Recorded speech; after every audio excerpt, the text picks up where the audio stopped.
Good afternoon बच्चों। कक्षा 8 के प्यारे प्यारे बच्चों, हम लोग आपकी गणित की किताब में जो आपका अध्याय 9 है, बीजी व्यंजक एवं सर्व समीकरण, उनको पढ़ रहे थे।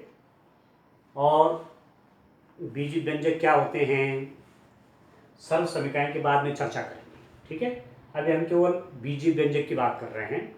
बीजगणित में एक्स वाई जेड के प्रयोग से जब कोई बहुपद बनते हैं तो वही क्या कहलाता है, बीजी व्यंजक कहलाता है। ठीक है, उसमें हमने एक पदीय, द्विपदीय, त्रिपदीय, बहुपदीय बीजी व्यंजक उनके बारे में पढ़ा, और समान और असमान पद उनके बारे में भी पढ़ा। अब एक्सरसाइज की प्रश्नावली करते हैं। आपके पास है प्रश्न नंबर 1। प्रश्न नंबर 1 है, निम्नलिखित व्यंजकों में से प्रत्येक के पदों एवं गुणांकों को पहचानिए। ठीक है, मैंने एक टेबल बनाई हुई है, पद और गुणांक। अब पहले नंबर का प्रश्न इसको करते हैं, ये वाला पहले नंबर का ये आपको दिख रहा होगा, 5xyz स्क्वायर माइनस 3zy। ये एक बहुपद है। ठीक है, इस बहुपद में दो पद है, द्विपदीय है ये। एक तो कौन सा है, 5xyz स्क्वायर, और दूसरा कौन है, ऋण 3zy। चिन्ह सहित बोलेंगे। ये जो 5xyz स्क्वायर है, इसका चिन्ह यहाँ धन है तो धन नहीं लिखा जाता, पर इसका चिन्ह देखो ऋण है, तो पहला पद आपका हो जाएगा 5, यहां पर लिख देता हूं 5xyz स्क्वायर, एक पद है 5xyz स्क्वायर, और दूसरा पद चिन्ह सहित लिखेंगे, ध्यान रखना है चिन्ह सहित। चिन्ह क्या है इसका, -3zy। ठीक हो गया। अब इसमें गुणांक से मतलब है संख्यात्मक गुणांक, न्यूमेरिकल कोएफिशिएंट। ठीक है, संख्यात्मक गुणांक, न्यूमेरिकल कोएफिशिएंट।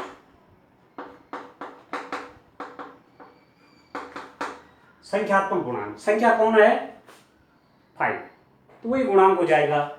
उसी का नाम गुणांक है जो संख्या रहती है।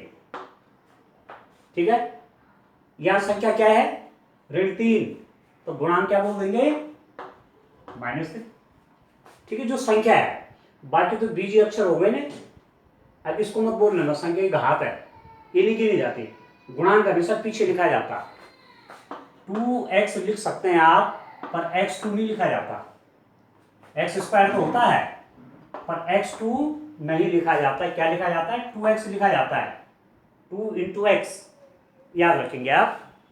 ठीक हो गया, तो ये पीछे लिखा जाता है गुणांक, समझ रहे। ये ऋण 3, यहां पर गुणांक 5, संख्यात्मक जो संख्या है इसमें। फिर दूसरा वाला देखिए 1, देखो 1, एक पद इसका 1 है, देखो एक पद 1 है, दूसरा पद धन x है, तीसरा पद धन x स्क्वायर है। ये त्रिपदी है, 3 पद हैं इसमें। कौन कौन 3 पद, पहला पद 1, उसका चिन्ह धन है, रहने दीजिए, लिखना कुछ नहीं। प्लस x, तो प्लस नहीं लिखते, x, और उसके बाद x स्क्वायर। ठीक है, जो केवल संख्या है 1 2 3 जो भी है, तो ये ऐसी की ऐसी उतारी जाएगी। ठीक है, गुणांक आप इसको 1 ही लिखेंगे। ठीक है, इसको ऐसा माना जाता है जैसे 1 को लिखा ना आपने, 1x⁴, और x का 0 होता है 1, तो गुणांक 1 का 1 ही रहेगा। ठीक, x का गुणांक क्या होगा, जहां पर देखिए कुछ नहीं है, जैसे x है तो 1x है, पर 1x लिखा नहीं जाता, लिखा क्या जाता है, x लिखा जाता है, तो इसका गुणांक है 1। ठीक है, यदि यहाँ पर ऋण होता तो ऋण 1 होता है यहाँ पर। ठीक है, एक्स स्क्वायर गुणांक है, लिखा कुछ नहीं है, तो गुणांक पीछे लिखा जाता है। इसको मत देखने, तो घात है। यदि पूछा जाए कि इसकी घात कितनी है, पावर कितनी है, तो आप 2 बोलेंगे, पर गुणांक क्या है, गुणांक यहाँ रहता है पीछे इधर। ठीक है, तो गुणांक है 1। ठीक हो गया। तीसरा वाला देखिए, पहला भी कर दिया, दूसरा भी कर दिया, तीसरा देखिए, ये तीसरा वाला है। एक पद कौन सा है, पहला पद 4x² y² पहला पद है, दूसरा है -4x² y² z² दूसरा पद है, और तीसरा पद है z²। तो 4x² y² पहला पद, दूसरा हो गया -4x² y² z², और तीसरा पद है z²। आप देख रहे हैं 4x² y², ये भी त्रिपद है, एक पद, दो पद, तीन पद। पहला पद क्या है 4x² y² लिख दिया। दूसरा पद क्या है -4x² y² z², चिन्ह सहित -4x² y² z², ये पद लिख रहा हूं मैं यहाँ, और तीसरा पद है z² ये लिख दिया। अब गुणांक कितना है, गुणांक मतलब ये संख्यात्मक गुणांक से मतलब है 4 है इसके साथ, तो 4। मैं कह रहा हूँ ये घात है, इनको मत कहना आप गुणांक, ठीक है, ये घात है। तो संख्यात्मक गुणांक क्या होगा 4। यहाँ पर क्या है -4, ठीक है, -4 तो है, चिन्ह सही देख रहे हैं ना, इसका चिन्ह धन है तो धन ही लिखा जाता है। ये ऋण 4, इसके साथ किस चीज से गुणा है बताओ तो, गुणांक क्या होगा, ये तो घात है, गुणांक यहाँ होगा ना, और यहाँ क्या होगा 1, लिखा नहीं जाता 1, ये 1 है। ठीक हो गया। चौथा देखिए 3, ठीक, -PQ QR -RP, ये क्या है, इसमें 4 पद है, ठीक है स्टूडेंट, इनको मत उतारना, ये मैंने केवल समझाने के लिए लिखे हुए हैं, ये सब समझाने के लिए लिखता हूं मैं, इनको नहीं उतारेंगे आप, उतारेंगे आप इसको केवल कॉपी में, और उतारेंगे क्या समझ करके अपने आप खुद भी लिख सकते हैं। इसमें कितने पद है, एक, पहला पद 3, दूसरा पद -PQ, तीसरा पद धन QR, चौथा पद ऋण RP, 4 पद हो गई, ठीक है। तो ये बहुपद हो गया आपका। तो गुणांक कितना हो जाएगा, देखो जैसे ये 3 है, तो मैं कह रहा था इसको क्या लिख देंगे 3x⁴, x⁴ होता है 1, ठीक है। तो गुणांक क्या है 3, तीन ही गुणांक है, देखो जो अचर पद होते हैं वही गुणांक हो जाता है। PQ क्या है, देखो ऋण है ना यहाँ पर, तो ऋण 1 होगा ये एक्चुअली, ऋण 1 PQ, तो गुणांक ऋण 1। इसका देखो QR का गुणांक भी यहाँ पर क्या होगा 1 होगा, 1 लिखा नहीं है तो 1 होगा, +1। और RP का गुणांक देखो बच्चों ऋण 1, ठीक है। इनको आप ध्यान से करिए तो आगे आपको काम करने में क्या होगी, आसानी होगी। ठीक हो रहा है। चलिए आगे चलते हैं, अब इसके नेक्स्ट पार्ट पे चलते हैं, ठीक है। 4 - 4 1 3 -1 1 और -1, ठीक है। अब फर्स्ट सेकंड थर्ड फोर्थ तो मैंने कर दिया। अब इसके अगले पार्ट देखते हैं, क्वेश्चन नंबर 1 का। मैं इस एक्सरसाइज को भी आपके व्हाट्सएप में डाल दूंगा, ठीक है। तो आप एक्सरसाइज भी अपने पास रखना और उससे देख के करेंगे क्वेश्चन। अब चलिए इसके 4 पार्ट हमने कर दिया, अब रह गया फिफ्थ पार्ट है बच्चों, x/2 plus y/2 minus xy, और इसका छठवां भाग है आपका 0.3a minus 0.6ab plus 0.5b, 0.3a ऋण 0.6ab धन 0.5b, ठीक है। अब आप देखिए इसको इनको मैं मिटा देता हूं यहां से, देखिए ये तो कर लेना आपने, समझ में भी आ गया आपके, और आसान है, ठीक हो गया।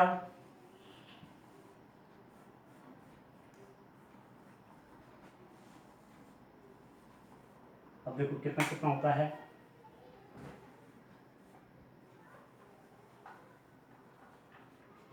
ठीक हो गया। अब आप देखिए आगे,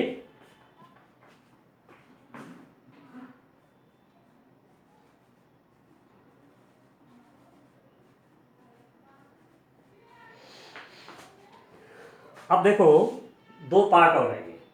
देखो x/2 plus y/2 minus xy, तो एक पद x/2 है, ठीक है, ये आपका 5th वाला हो गया, और यहाँ हम 6th वाला कर देते हैं x/2। एक पद आपका x/2 है, इसमें भी 3 पद है, देखो x/2, एक है y/2 और एक है माइनस x/2। तो x/2 फिर है, ठीक है, और नीचे कर देता हूं इसको,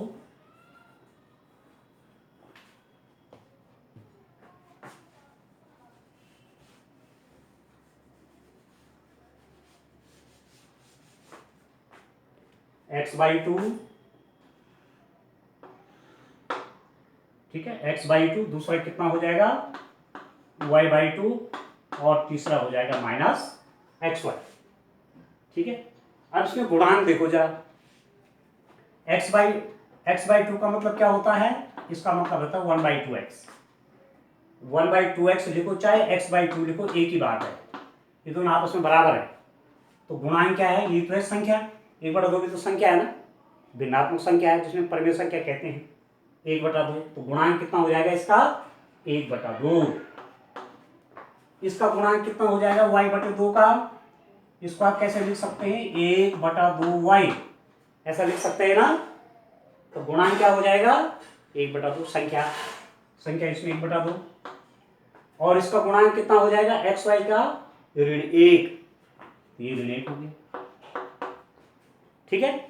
अच्छा अब इसका चलिए नेक्स्ट पार्ट करते हैं, अब 6th वाला पार्ट देखिए।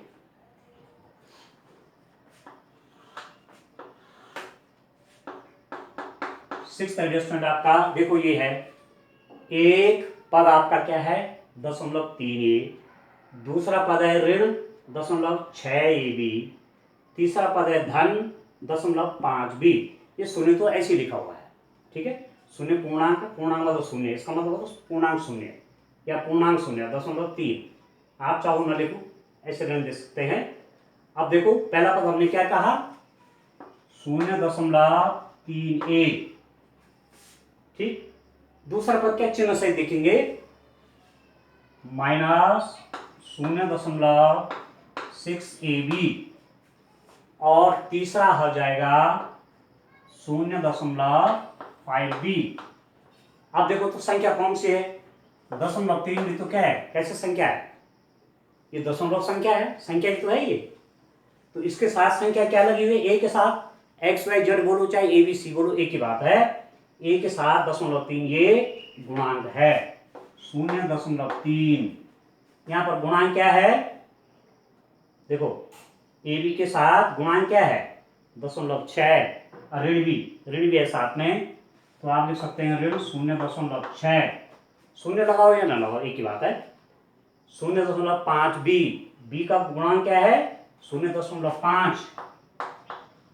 इस ढंग से पदों को अलग अलग किया जाता है और उनके गुणांक ज्ञात किए जाते हैं, ठीक है बच्चों, समझ गए आप।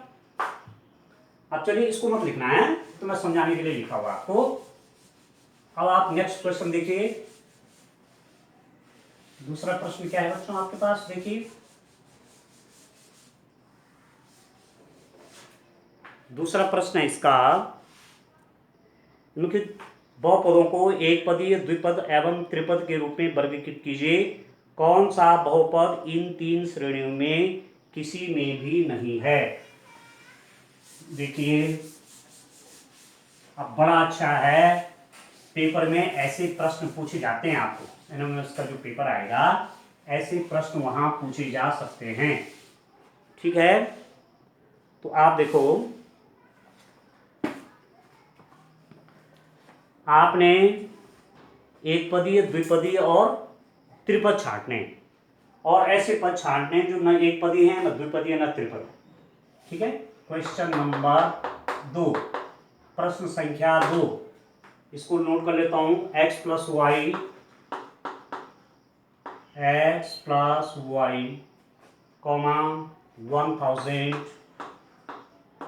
Comma X plus X square plus X cube plus X का 4 X plus X square plus X cube plus X to the power 4 comma 7 plus Y plus 5x 7 plus Y plus 5x 7 plus Y plus 5x 2y minus 3y square 2y minus 3y square plus 4y cube, ठीक है, plus 4y cube comma 5x minus 4y plus 3xy comma 4z minus 15z square 4z minus 15z square comma A B comma यहाँ लिख देता हूँ A B plus B C plus C D plus D A B plus B C plus C A plus D A comma P Q R comma P square Q plus P Q square comma 2p plus 2q। ये हैं बच्चों बहुत से बहुपद हैं, A B बहुपद A B बहुपद सब बहुपद के रूप में कॉमा कॉमा ये अलग अलग है, ठीक है। अब इसमें देखना है कि एक पदी कौन है द्विपदी कौन है, ठीक है। अब मैं यहां पर लिख देता हूं एक पदी। एक पदी का मतलब हुआ जिसमें केवल एक ही पद है, जिसमें केवल एक ही पद है। इसमें कितने पद हैं? 2। इसमें कितने पद हैं? एक, अकेला है ना, क्योंकि कहीं धन ऋण नहीं है, बीच में सिंगल है। 1000 कॉमा कितने पद हैं? 1 2 3 4, 4 पद है। कितने पद हैं? 1 2 3। इसमें कितने पद हैं? 1 2 3। इसमें 1 2 3। इसमें 1 2। इसमें 1 2 3 4। अब देखो पी क्यू आर, इसमें एक ही पद है, ठीक है, पी क्यू आर। अब आप देखो पी क्यू आर को एक पद क्यों कह रहे हैं? कहीं है बीच में धन ऋण है कहीं पी क्यू आर के बीच में? ऐसा मत गिन देना पी एक पद क्यू दूसरा पद आर तीसरा पद, नहीं। जब तक बीच में धन या ऋण का चिन्ह न हो, इस समय कौन सा चिन्ह है? गुणा का चिन्ह है इनके बीच में, तो ये एक ही पद है पी क्यू आर। ठीक हो गया, तो एक पदी तो हमारे पास हो गया, ठीक है। अब देखो द्विपदीय। द्विपदी में कौन कौन से आएंगे बच्चों? देखिए द्विपद में जिसमें दो दो पद है, देखो x और y, x धन y है ना, दो पद है ना, 1 और 2, x धन y। और देखो इसमें तो 1 है, इसमें 4 हैं, इसमें 3 हैं, इसमें भी 3 हैं, इसमें 3 हैं, देखो इसमें 2 है। एक 4z माइनस 15z स्क्वायर, तो एक हो गया द्विपद में, एक आ गया 4z माइनस 15z स्क्वायर। यहाँ देखो 1 2 3 4, ये एक पदी है, ये दो पद है। देखो पी स्क्वायर क्यू धन पी क्यू स्क्वायर, दो पद हैं, P square Q plus P Q square, ये दो पद। अरे कितने पद हैं? 2p प्लस 2q कितने पद है बोलो? दो पद हैं कि नहीं है? तो कॉमा कॉमा लगा रहे हैं, कॉमा 2p प्लस 2q, ठीक है। अब देखो त्रिपदीय। त्रिपदी में कौन हो गए? जिसमें 3 पद हैं, इसमें 2, इसमें 1, इसमें 4। देखो एक त्रिपदी है 7 plus y plus 5x, 7 plus y plus 5x, एक त्रिपदी ये है। देखो एक त्रिपदी ये है, एक पद, दो पद, 3 पद, ठीक है। एक इसको लिख दीजिए 2y minus 3y square plus 4y cube. ये कितना पद है? देखो इसमें भी 3 पद है, देख रहे हैं, एक पद, दो पद, 3 पद। 5x minus 4y plus 3xy, ठीक है। इसमें दो पद हैं, इसमें 1 2 3 4, इसमें 4 पद हैं, इसमें 1 है, इसमें 2, इसमें 2। ठीक होगी। अब कौन सा आ गया? अब चौथा वाला आपने क्या लिखना है? कौन सा बहुपद इन 3 श्रेणियों में नहीं आता है? वह बहुपद, क्योंकि जिस प्रकार से प्रश्न पूछा जाता है तो वैसे देना चाहिए। वह